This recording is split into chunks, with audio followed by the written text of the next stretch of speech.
జనసేన అధినేత పవన్ కళ్యాణ్ ఉప ముఖ్యమంత్రి హోదాలో పిఠాపురం తన సొంత నియోజకవర్గం రావడం జరిగింది. అలాగే గెలిచిన తర్వాత నియోజకవర్గంలో తనకు సభలు సమావేశాలు ర్యాలీలు కూడా నిర్వహించుకోవడం ఇష్టం లేదంటూ కూడా తనకు చెప్పడం జరిగింది.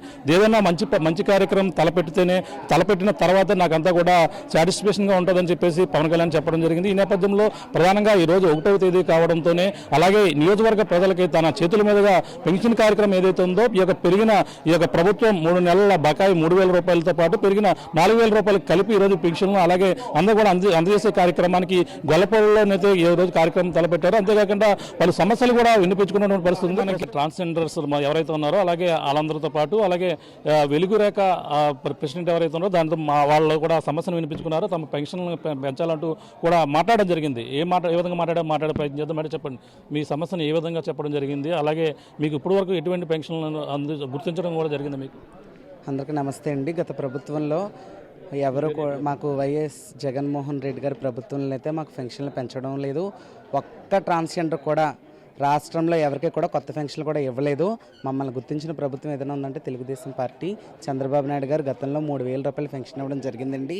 అలాగే ఈ కూటమి ప్రభుత్వం ఏర్పడిన తర్వాత ఆ 3,000ని మాకు ఇంకొక 1,000 రూపాయలు పెంచి 4,000 చేసి ఈ రోజునాడు ప్రతి ఒక్కళ్ళు ఆనందపడేలా మాకు కూడా సమానంగా సంఘంలో ప్రతి ఒక్కటి కూడా మేము కూడా బాధ్యులము అనే విధంగా మమ్మల్ని ప్రతి రంగంలోనే అంచెలంచెలుగా ఎదగడానికి కారణమైన మన కూటమి ప్రభుత్వానికి ముందుగా ధన్యవాదాలు తెలియజేసుకుంటున్నాను. నేను ఆల్రెడీ పిఠాపురం నియోజకవర్గంలో నేను క్యాన్వాసింగ్కి వెళ్ళినప్పుడు సార్ కోసం వెళ్ళినప్పుడు ప్రతి ఒక్కళ్ళు కూడా మమ్మల్ని ఎంతో ప్రేమతో ఆహ్వానించారు. మమ్మల్ని చులకనాభావం లేకుండా పిఠాపురం నియోజకవర్గం అంతా కూడా మమ్మల్ని ఆహ్వానించి మా యొక్క సమస్యలను కూడా నేను చాలాసార్లు పవన్ కళ్యాణ్ గారు చెప్పడం జరిగింది. ఈ రోజైతే చాలా హ్యాపీగా ఉంది. ఆయన కారు దిగి నా దగ్గరికే డైరెక్ట్గా వచ్చి అమ్మ చెప్పమ్మా అన్నారు. ఆయనకి చెప్పాను, అన్న మాకు 4,000 పెన్షన్ సరిపోవట్లేదు, మాకు కూడా దివ్యాంగుల కేడర్లోనే గత ప్రభుత్వంలో మేము తీసుకునే వాళ్ళము. గతంలో ఎలాగైతే దివ్యాంగుల కేడర్లో వాళ్ళకి ఇచ్చిన పెన్షనే ఇజ్రాయల్ కూడా ఇచ్చేవారు. అలాంటిది ఇప్పుడు 2,000 తగ్గించడంలో మా వాళ్ళు కొంచెం బాధపడే స్థితిలో ఉన్నారు. మాకు కూడా 6,000 పెన్షన్ పూర్తిగా ఇవ్వాలని ప్రభుత్వాన్ని కోరుకుంటున్నామండి. ఆల్రెడీ ఆ విషయం కోసం నేను పవన్ కళ్యాణ్ గారితో మాట్లాడడం జరిగింది. ఆయన ఈరోజు మాట్లాడతానన్నారు, మాకు అవకాశం ఇస్తానన్నారు. ట్రాన్స్జెండర్ అందరితో కూడా మాట్లాడతానని చెప్పారు. మాకు కూడా 6,000 రూపాయలు పెన్షన్ ఇస్తే మా వాళ్ళందరూ కూడా చాలా హ్యాపీగా ఫీల్ అవుతారనేది నా ఉద్దేశం. అంటే మీకు ఒక సంఘం ఉంది, సంఘం ద్వారా ఎంతమంది ఉన్నారు మీ సభ్యులు? వాళ్ళకి అందరికి కూడా పూర్తి స్థాయిలో ఈ యొక్క పెన్షన్గా వస్తుంది వాళ్ళందరికీ కూడా? 5 సంవత్సరాల బిఫోర్ ఎవరైతే తీసుకున్నారో వాళ్ళందరికీ మాత్రమే పెన్షన్ కంటిన్యూ అవుతుంది. ఇప్పుడు ఈ కొత్త ప్రభుత్వం ఏర్పడిన తర్వాత ఇంకా పెన్షన్స్ పెట్టుకునే విధానం లేదు కాబట్టి నేను ఆల్రెడీ మన పెన్షన్స్ ఆఫీసర్స్తో మాట్లాడాను, కలెక్టర్ ఆఫీస్లో కూడా పెట్టాను. ఇప్పుడు కొత్తగా వచ్చే పెన్షన్లో ప్రతి ఒక్క ట్రాన్స్జెండర్ గమనించవలసింది ఏంటంటే ప్రతి ఒక్కరికి కూడా పెన్షన్లు ఇస్తారు. గత 5 సంవత్సరాల్లో మనకు లేదు కాబట్టి ఈ కూటమి ప్రభుత్వంలో చాలామందికి మొత్తం ఆల్ ఓవర్ ట్రాన్స్జెండర్స్ అందరికీ మన స్టేట్లో ఉన్న వాళ్ళందరికీ కూడా మనకి ట్రాన్స్జెండర్ సర్టిఫికేట్ ఉన్న ప్రతి ఒక్కరికి కూడా రేషన్ కార్డుతో సంబంధం లేకుండా ట్రాన్స్జెండర్ సర్టిఫికేట్తో పెన్షన్ అనేది ఇవ్వడం జరుగుతుంది. ప్రతి ఒక్కళ్ళు గమనించండి, ప్రతి ఒక్కరికి ఇస్తారు. 4,000 రూపాయల పెన్షన్ని 6,000 రూపాయలు చేసే వరకు కూడా మనం పోరాడదాము, మనందరూ కలిసికట్టుగా ఉందాము. పవన్ కళ్యాణ్ గారి దృష్టికి తీసుకెళ్ళాను, ఆయన కూడా మాట్లాడుతానన్నారు. మనకు త్వరలోనే 6,000 రూపాయల పెన్షన్ కూడా అందుతుంది. అంటే మిగతా దాంట్లో పథకాలకు ఏమైనా వర్తిస్తాయి మీకు? ఇది ఒకటేనా, ఓన్లీ వేరే పథకాలకు ఏమన్నా మిమ్మల్ని గుర్తించడం కానీ ఎటువంటి సమస్యలు ఉన్నాయా? మిగతా వాటికి మమ్మల్ని దేనికి గుర్తించలేదండి ఇప్పటి వరకు కూడా. మాకు ఓన్లీ పెన్షన్ విధానం అనేది చంద్రబాబు గారు పెట్టిన భిక్ష. ఆయన ఆ రోజు మమ్మల్ని గుర్తించి ఇచ్చారు కాబట్టి ఈ రోజునాడు అదొక్కదానికి ఆ పథకానికి మాత్రమే మేము అర్హులయ్యాము. మిగతా దేనికి కూడా మేము అనర్హులము.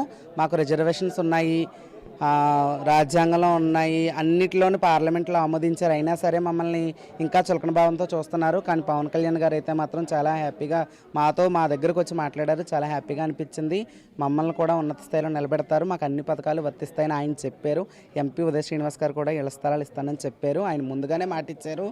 ఆయన గెలవకుండానే అమ్మ మీ ఎంతమంది ఉన్నారో అంతమందికి నేను ఇప్పించే బాధ్యత నాది అని చెప్పి ఆయన ఒక హామీ భరోసా అయితే మాకు కల్పించారు. అలాగే ఈరోజు గెలిచిన తర్వాత ఆయన దగ్గరికి వెళ్ళినప్పుడు కూడా ఆయన కూడా మీరు ఎంతమంది ఉన్నారో చెప్పండి అమ్మా, లిస్ట్ ఇవ్వండి, నేను ఖచ్చితంగా ఇచ్చినప్పుడు అందరికీ సమానంగా మీ అందరికీ ఇళ్ల స్థలాలు ఇస్తానని చెప్పారు. అందరూ కూడా మా వాళ్ళందరూ చాలా హ్యాపీగా ఫీల్ అయ్యారు. మా ఒక్క జిల్లాలో ఉన్న ట్రాన్స్జెండర్స్కే కాకుండా మొత్తం రాష్ట్రంలో ఉన్న ప్రతి ఒక్కళ్ళకి ఇళ్ల స్థలాలు, పెన్షన్లు, రేషన్ కార్డులు ఇప్పించాలని ప్రభుత్వాన్ని అయితే నేను వెలుగురేఖ ప్రెసిడెంట్గా నేను కోరుకుంటున్నాను. అంటే మొత్తం ఎంతమంది ఉన్నారు? అంటే వీళ్ళ ప్రధానంగా ఇప్పుడు ఈ తూర్పుగోదావరి జిల్లా సంబంధించి ఎంతమంది ఉన్నారు మీరు? వాళ్ళకి ఇప్పుడు ఎటువంటి ఉపాధి ఉంటుంది? తూర్పుగోదావరి జిల్లాలో తూర్పుగోదావరి జిల్లాలో 1800 మంది పైనే ఉన్నామండి ట్రాన్స్జెండర్స్ అందరూ. రాష్ట్ర వ్యాప్తంగా అయితే 1,83,000 మంది ఉన్నారు. అందరూ కూడా ఇప్పుడు పెన్షన్ వస్తుందా పూర్తి స్థాయిలోనే? చాలామందికి సదరన్ సర్టిఫికేట్ ఉన్న వాళ్ళకి మాత్రమే వస్తుందండి. కొత్తగా జగన్మోహన్ రెడ్డి గారి ప్రభుత్వంలో ఇచ్చిన ట్రాన్స్జెండర్ ఐడెంటిటీ కార్డు ద్వారా అయితే పెన్షన్లు అనేవి ఎవరూ తీసుకోలేదు. మేము 5 సంవత్సరాల నుంచి మాకు ఏ పెన్షన్లు కూడా రాలేదు. ఈ ప్రభుత్వంలో వస్తుందని మేము ఆశిస్తున్నాము. మాకు అలాగే సదరన్ సర్టిఫికేట్స్ కోసం కూడా మాట్లాడారు. మేమైతే చాలా హ్యాపీగా ఫీల్ అవుతున్నాం. మమ్మల్ని గుర్తించిన ప్రభుత్వం ఏదైనా ఉందంటే కూటమి ప్రభుత్వం, జనసేన పార్టీ, పవన్ కళ్యాణ్ గారు.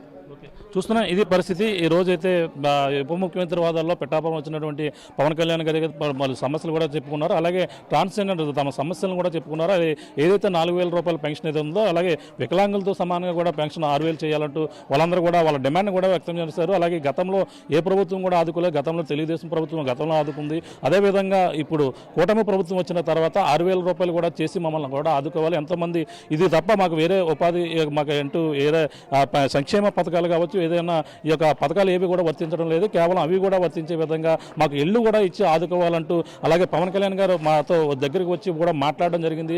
మాట్లాడి తమ కూడా హామీ ఇవ్వడం కూడా జరిగిందని చెప్పేసి ఎవరైతే ఉన్నారో వెలుగురేఖ సంబంధించినటువంటి ప్రెసిడెంట్ కూడా జాన్వీ గారు కూడా చెప్తున్న పరిస్థితి ప్రధానంగా ఉందని చెప్పాలి. ఇది కూడా తాజా పరిస్థితి. కెమెరా బాలుతో ప్రకాష్, RTV, పిఠాపురం నుంచి. మరిన్ని వీడియోస్ కోసం ఛానల్ ని సబ్స్క్రైబ్ చేయండి. లేటెస్ట్ అప్డేట్స్ కోసం వాట్సాప్ ఛానల్ ని ఫాలో చేయండి. అండ్ లింక్ డిస్క్రిప్షన్ లో ఉంది.